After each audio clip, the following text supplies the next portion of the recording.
Friends, welcome to our channel Christo family vlogs.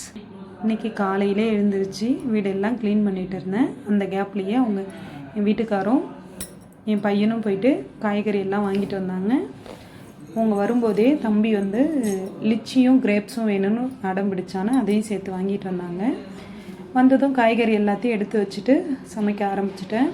இன்றைக்கி என்ன சமையல் பார்த்திங்கன்னா, சாம்பாரும் காய் போட்ட சாம்பாரும் சாதமும் கொஞ்சமாக வடை செஞ்சுட்டு அப்பளம் உருளைக்கிழங்கு வறுவல் இது மட்டும்தான். அப்புறம் என் பையனுக்கு சேமியா போட்டு பால் பாயசம்னா ரொம்ப பிடிக்கும். அதனால் அவனுக்கு பிடிச்சதையே இன்றைக்கும் பண்ணியாச்சு. இதுக்கு நடுவில் என் பையன் ரொம்ப சேட்டை பண்ணிட்டான்.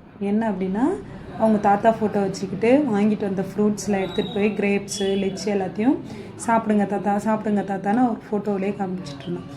ஏன் அப்படின்னா, அவன் நான் எங்கள் கல்யாணத்துக்கு முன்னாடியே என் மாமனார் இறந்துட்டார். என் பையனுக்கு அவர் இருந்ததே தெரியாது.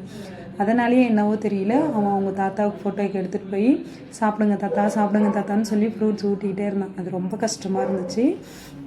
ஃபைனலாக சமையல் வேலை எல்லாமே முடிச்சிச்சு. ஆனால் இந்த வாழை இலைக்கு அலைஞ்சது தாங்க ரொம்ப நொந்துட்டோம். ஏதாவது ஃபெஸ்டிவல் டைம்னா கூட இலை கிடச்சிரும் போல், இந்த மாதிரி டைமில் இலை கிடைக்கவே இல்லை.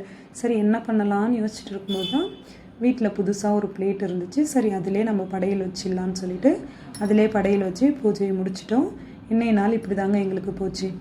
இதில் என்ன அப்படின்னா, இன்றைக்கி ஏன் இந்த வீடியோ நாங்கள் ஸ்டார்ட் பண்ணோம் அப்படின்னா, எங்கள் மாமனாருடைய ஆசீர்வாதமும் உங்கள் எல்லாரோடைய அன்பும் சேர்ந்து இன்றைய நாளில் நாங்கள் இந்த வீடியோ போட ஸ்டார்ட் பண்ணியிருக்கோம். எல்லோரும் பிடிச்சிருந்தா லைக் பண்ணுங்கள், ஷேர் பண்ணுங்கள், மறக்காமல் சேனலை சப்ஸ்கிரைப் பண்ணுங்கள். பாய்.